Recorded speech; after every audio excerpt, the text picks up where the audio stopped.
Have you ever followed a sound deep into the woods, thinking you were going to save someone? When I was 10, I thought I was rescuing a child. Instead, I found a tape recorder and someone or something waiting in the trees. When I was 10, I lived in a quiet, wooded town tucked away on the edge of the Atlantic.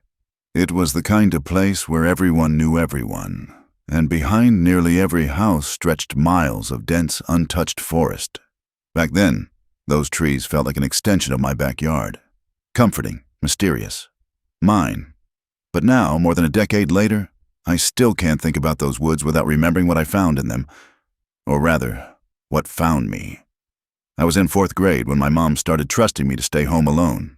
She'd usually go a few houses down to visit my grandmother or help my aunt with errands. It wasn't a big deal.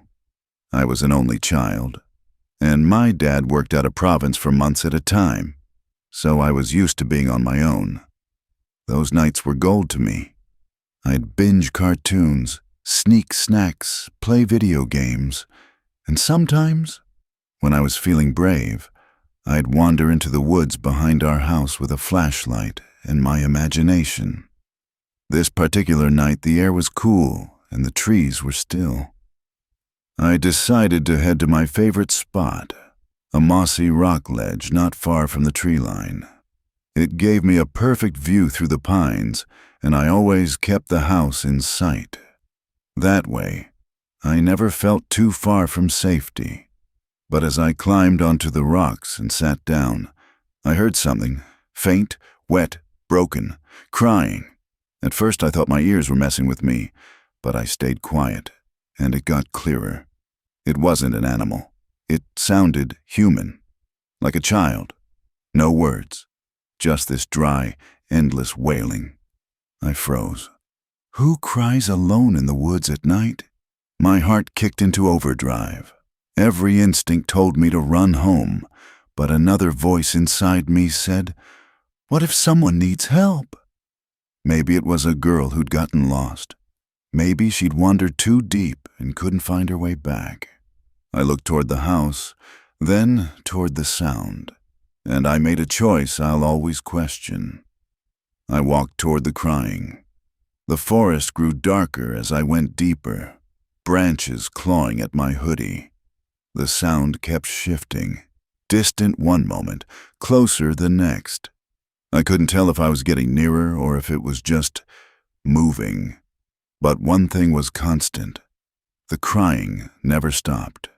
No breathing, no hiccups, no variation in tone. Just a mechanical, unbroken sob. That's when I noticed something was wrong. The further I went, the less natural the crying sounded. There was a distortion to it, a faint buzz beneath the voice, like it was being funneled through something, amplified. Eventually, I reached a clearing I'd never seen before, just a flat patch of earth surrounded by thin trees and silence. And there it was, peeking out from under a bush, a large gray cassette recorder. Old, beat up, but powered on. The crying was coming from its speakers. I stared, not understanding. There was no one else around. Just this tape, looping that sound over and over. Then I heard footsteps, not behind me, but ahead, on the far side of the clearing. Slow, deliberate. A shadow moved between the trees. Tall, still, watching. I didn't stay to find out who or what it was. I turned and ran. Branches slashed at my arms. My shoes slipped in the underbrush, but somehow I made it back to the rock ledge and recognized the faint glow of my back porch light through the trees. I never looked back. I didn't want to see if I was being followed. I slammed the door behind me, locked every bolt, and turned off every light. I sat in my room, barely breathing, clutching my flashlight and staring at the window. For over an hour, I watched the woods, but nothing moved. I never told my mom what happened. I never returned to that part of the forest. And To this day, I wonder who was crying on that tape and who left it playing.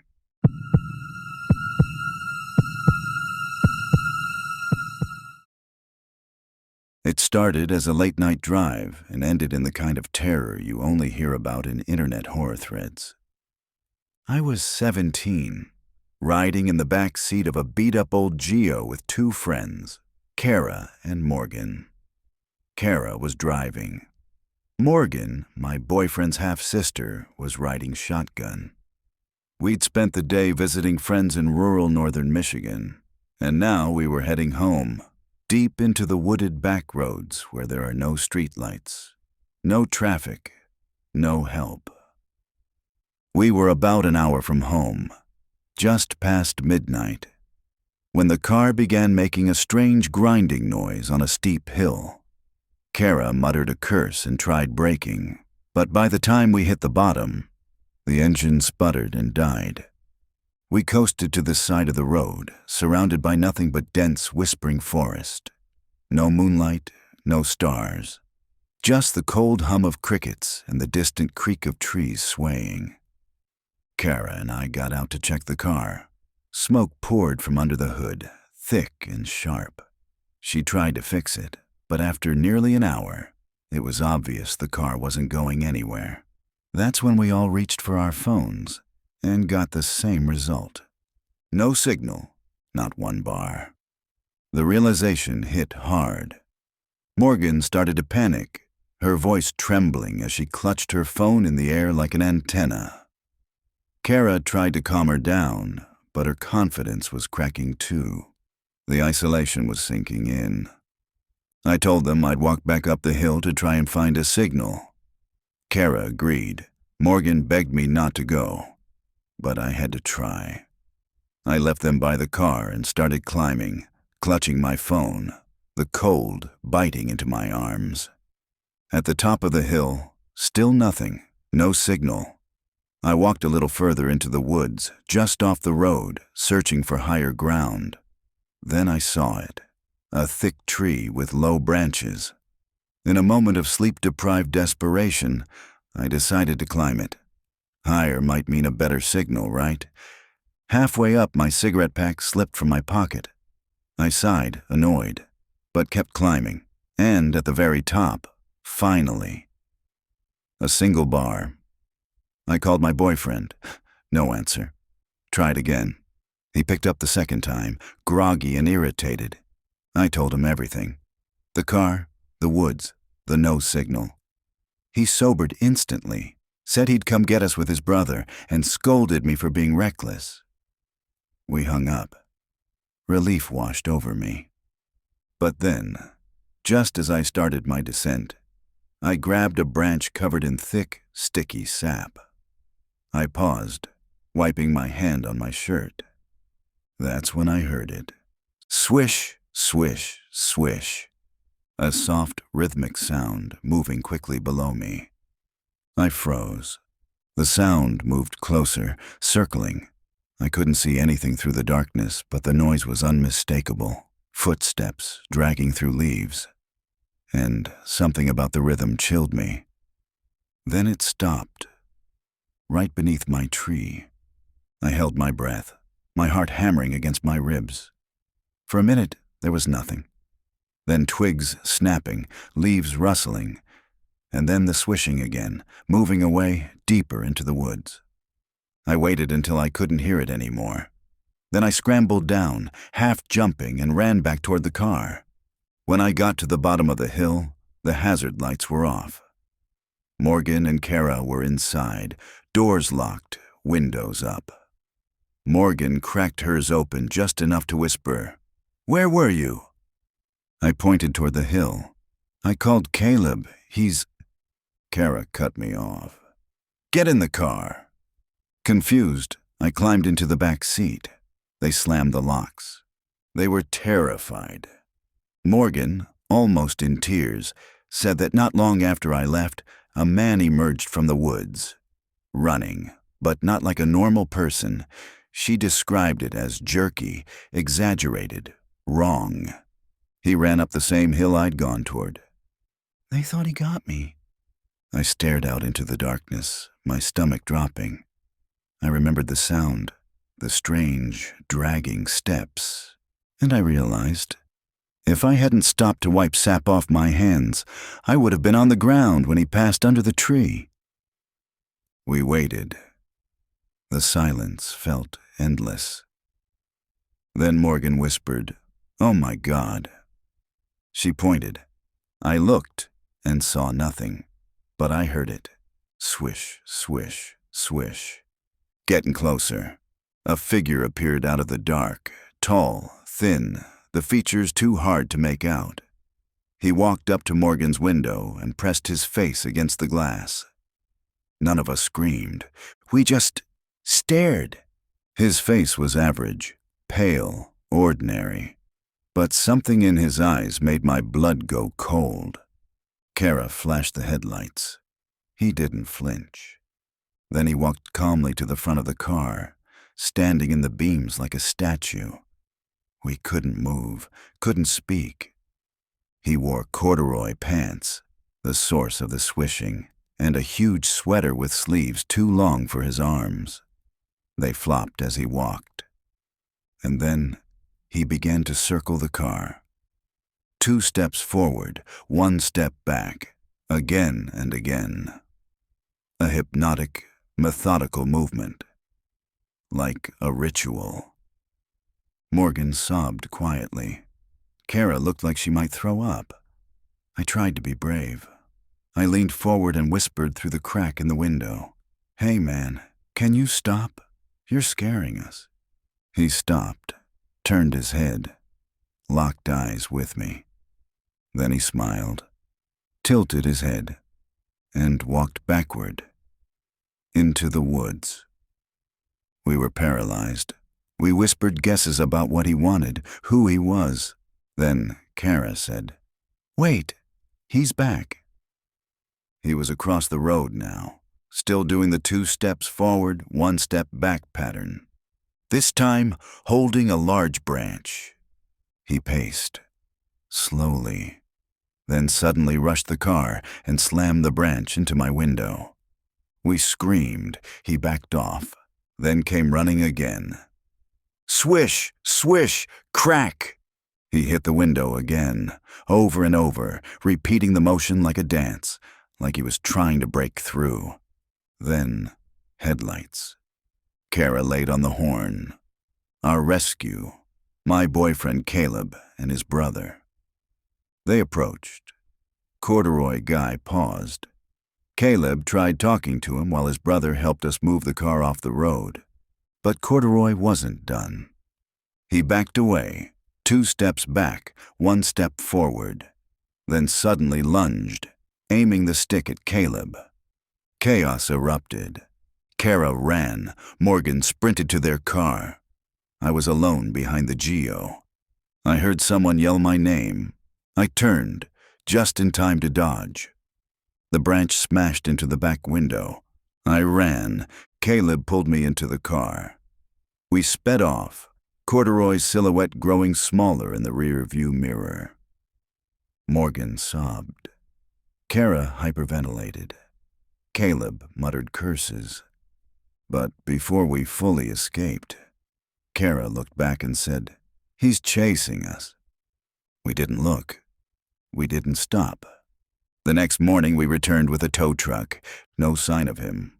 But tucked into the gap in the rear window, 1 by 1 in a neat little row, were my cigarettes.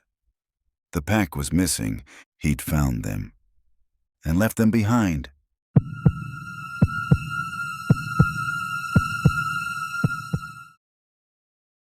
We were broke newlyweds. Just 2 students living off ramen and dollar deals in a tiny apartment. But none of that mattered. We had each other and the freedom to enjoy simple things. And for us, that meant cheap movie nights. Our favorite theater was only a few blocks away. It smelled like buttered popcorn, had flickering neon lights, and offered $4 tickets. That summer, we went nearly every weekend. So when our friends invited us to the midnight premiere of The Dark Knight Rises, We didn't think twice, even though I had just gotten off a brutal 12-hour shift. I was exhausted, sure, but it was Batman. And missing it felt like missing a memory. By 10:30 p.m., we were at the theater, laughing, joking, buzzing with anticipation. My husband, Brock, sat at the end of a row we snagged near the top. I was beside him. Then our friends, Samantha, Tommy, and Leo. As the crowd filled in, I couldn't help but notice the mix of people. Kids in Batman shirts, adults in costumes. A little girl in our row kept walking past us with popcorn and candy, blue eyes sparkling under the theater lights. The lights dimmed. The previews rolled, and then the movie started. The audience exploded in applause as the screen lit up with action, but I was tired. Too tired. I leaned into Brock's shoulder and told myself I'd close my eyes during the slow parts. Just for a bit. Just to rest. I opened them again during a scene where Bruce Wayne was at his computer. It was quiet, calm, and then everything shattered. A loud bang. It came from the left side of the theater. I sat up instantly. Then came the smell, burnt, chemical, sharp, like a firework had gone off indoors. At first I thought it was a prank. Maybe someone lit a cherry bomb or threw a smoke grenade for a cheap thrill. Then I saw him. A silhouette. Positioned near the front, just to the right of the screen. Flashes burst from where he stood, rhythmic and terrifying. And that's when time broke. My body froze. My brain refused to believe it. But Brock didn't hesitate. He pulled me to the ground and covered me with his body. Then came the screams. The gunfire, the screen still playing over it all, oblivious to the real horror unfolding beneath it. I could hear bullets tearing through the seats. Shrapnel clipped my head, slicing through my hair. I reached up and felt something hot and metallic fall into my hand. People were sobbing, ducking, collapsing. Tear gas filled the air. It stung my eyes, burned my throat. I couldn't stop coughing. Then came another smell, thicker, metallic, blood. I don't know how long we lay there. 10 seconds, 10 minutes, then silence. No more gunshots. Tommy shouted, "Go!" We bolted. Brock helped me up. We sprinted across the front of the screen toward the exit sign. We hit the door. It wouldn't open. Someone was yelling. Someone was banging on the walls. We were lost in gas and noise and darkness. Finally, the handle gave. The door flew open. We spilled onto the concrete behind the theater. Someone fell. Someone cried out. I heard Samantha scream. She'd lost her shoes. Then I saw my legs, soaked in blood. I started shaking. I checked myself. No wounds. Then I turned. It was Brock. His leg was shredded, gaping and soaked. His foot hung loosely, attached by what looked like threads of skin and tendon. He was limping, trying to walk. 2 men were helping him, Leo and someone I didn't recognize. He collapsed at the edge of the lot, and a puddle formed beneath him. I dropped beside him, tearing off my shirt to wrap his leg. The blood was everywhere. His hands, my arms, the ground. I yelled for help, not even sure if anyone could hear me. The others gathered around. Tommy was bleeding from the hip. The young man helping Brock had wounds too. His mother, barely conscious, sat against the wall, blood on her blouse. Sirens wailed, red and blue lights flashed. A female officer stayed with us, but the ambulance took too long. Too long. Brock bled for nearly 20 minutes before the medics arrived. When they did, they scooped him onto a stretcher and sprinted. I wasn't allowed to ride with him, so I wandered the front of the theater in a fog, looking for our friends, covered in blood that wasn't mine. The whole area was locked down. People screamed. Police questioned us. I was alone for hours, drifting through trauma I hadn't yet processed. Later that night, I finally found the hospital. Brock had made it. Barely. He'd lost almost half his blood. Doctors tried to save his leg. They couldn't. He spent 21 days in the ICU. He survived. So did Tommy. But 12 people didn't. That little girl, the one with the popcorn, she was found just a few feet from our seats. Gone. Later, I learned everything about the man who did this. A neuroscience student. Brilliant, quiet, obsessed with killing. He had stalked the theater for weeks, bought armor, guns, tear gas. He dyed his hair orange, took selfies holding his weapons, smiling. He even bought a ticket, pretended to be just another moviegoer. Then left the theater through a side door, propped it open, and returned with enough firepower to massacre an entire room. He didn't just kill, he planned it. He was watching us. He was in the crowd. He could have walked right past me in the lobby and I never would have known. I faced him in court years later, 10 feet away. He didn't flinch, didn't look at me, and I realized his eyes weren't empty. They were indifferent, no regret, no anger, no humanity. And yet, I survived. Because Brock shielded me. Because we ran. Because of 1,000 tiny moments and choices I'll never take for granted again. He was sentenced to 3,318 years in prison. But me, I'm sentenced to remember that night for the rest of my life.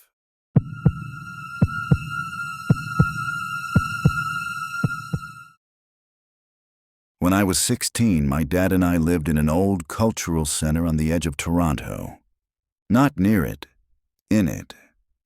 He was the live-in maintenance guy at a sprawling Hungarian community building.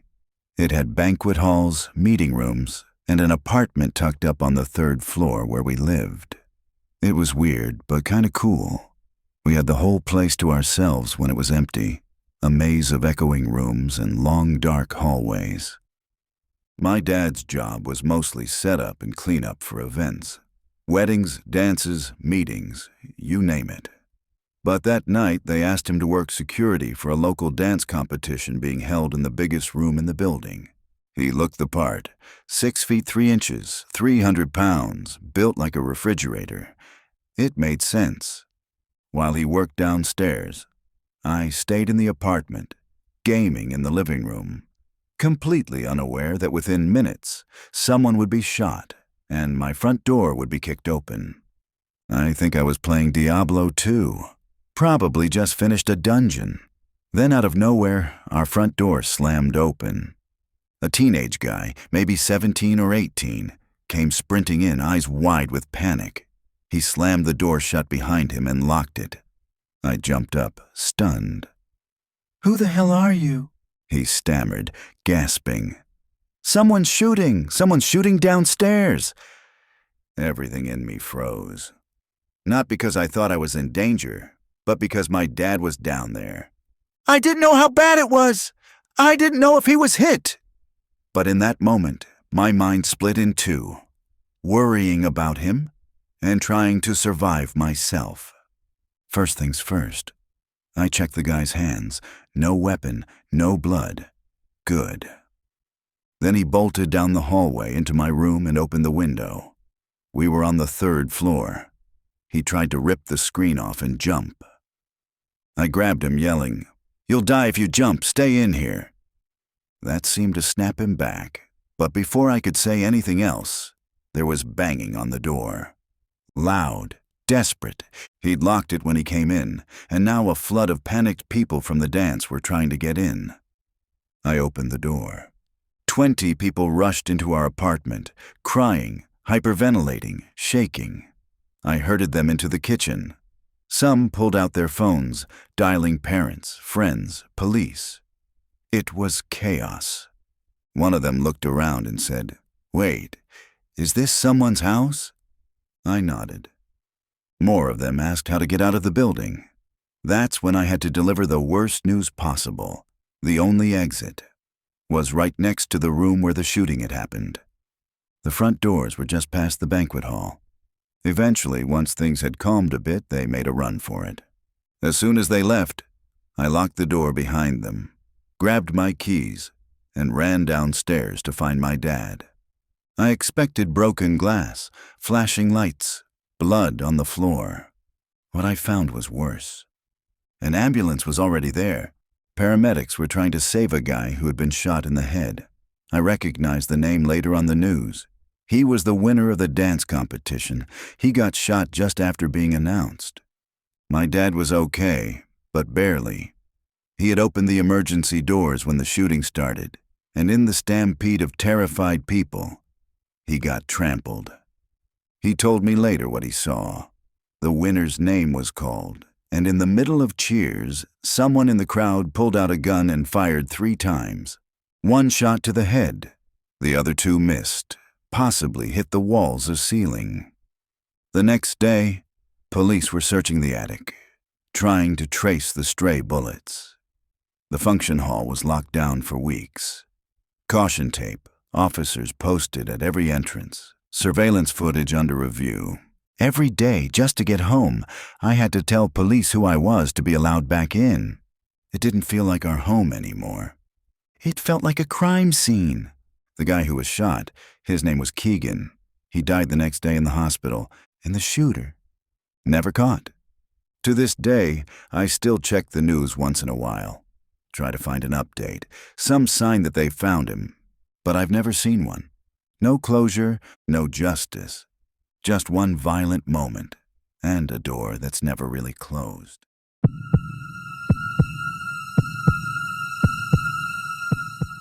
I was 9 when I met the man who would stalk my family for nearly 2 years. It was supposed to be an ordinary day. My mom sent me to the corner store to grab a jar of pasta sauce. I had a $5 bill in my pocket and nothing on my mind but getting home in time for cartoons. But on the way back, a man fell into step beside me. He had a plastic smile and eyes that didn't blink enough. "Hey there," he said. "I'm Dr. Randall. I'm a pediatrician. Do you know what that is?" I didn't respond. I hoped he'd take the hint. He didn't. "Are your parents looking for a doctor? I work with kids your age, but you're almost grown, huh? Still, your hair's beautiful. You like suckers? I keep a jar in my office just for girls like you." I didn't speak. I didn't slow down. As soon as I reached my front steps, I bolted up and slammed the door behind me. But that was just the beginning. It started small. He began driving by our house, just cruising slowly, always smiling and waving. My mom brushed it off. Probably someone passing through. Then the calls started. At first, we didn't answer. Then one night, my dad sat me down and asked, "Did you talk to that man?" "No," I said. "Are you sure?" "Yeah." He looked at me for a long time, then asked, "Then how does he know your name?" I didn't have an answer. Turns out, he knew my sister's name too. Soon, neither of us were allowed to pick up the phone, but sometimes we listened. And what we heard, he was threatening us. First me, then my sister, and it got worse. My dad went to the police, but back then, there were no anti-stalking laws. They told him to call back if something happened, so my dad called a friend of his, a cop. For the next month, that friend walked me to and from school. We weren't allowed to go outside, not even to the store. That's when Dr. Randall started pushing harder.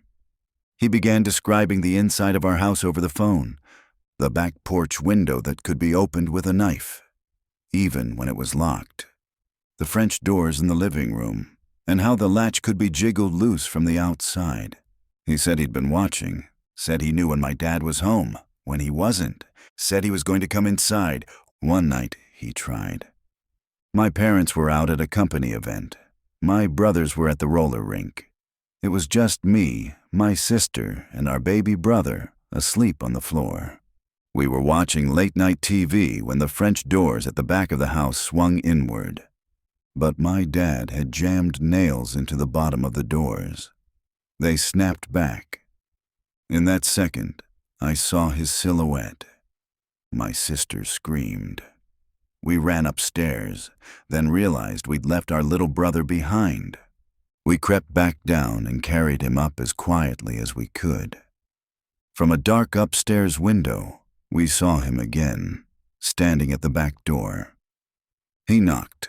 My sister shouted, "What do you want?" He stepped back and said, "Is this the Morris residence? I've got a pizza delivery." She wasn't fooled. "We didn't order anything," she snapped. "I'm calling the police." He left. Later that night, my brothers returned and searched the yard. Nothing. We didn't even bother calling the police anymore. They never helped. But we did start sleeping with kitchen knives beside our beds. Then one night, my brother went into the kitchen for a bowl of cereal, and he felt it, that bone-deep sensation that someone's watching you. He looked through the dining room. Nothing. Then he stepped up to the back door, peered through the glass. And there he was, Dr. Randall, staring through the window, smiling. He vanished again before anyone could catch him. A week later, during a card game, my brother muttered, "I keep thinking we're going to hear knocking. Any minute now." As soon as he said it, boom, boom, boom, on the window behind him. My brothers ran outside. Nothing. Eventually, we started seeing his car around our school. I was playing on the swings during recess when I saw it. His same faded blue Ford creeping by the fence. He rolled down the window, waved, called my name. My teacher grabbed me and took me inside. That same day, the school office called my mom to confirm if my dad was coming to pick me up, except he hadn't called. We were terrified, constantly on edge. Then one night I came downstairs for a drink of water and found my dad sitting in the dark. There was a gun on the table. He said nothing, just stared. He'd had enough. Enough of the police doing nothing. Enough of watching his kids get hunted like prey. We sat together for a few minutes before he sent me back to bed. After that night, it stopped. The calls, the drive-bys, the break-in attempts, gone. He vanished. We never saw him again. But years later, I found out something I wish I hadn't. When Dr. Randall called, when my parents picked up, he told them in explicit detail what he planned to do to me and to my sister, that there was nothing they could do to stop it. I don't know if he died, or got arrested, or disappeared on purpose, but sometimes I wonder if that quiet night in the kitchen, when my dad sat waiting with a loaded gun, was the night the waiting ended. And honestly, I don't think I want to know.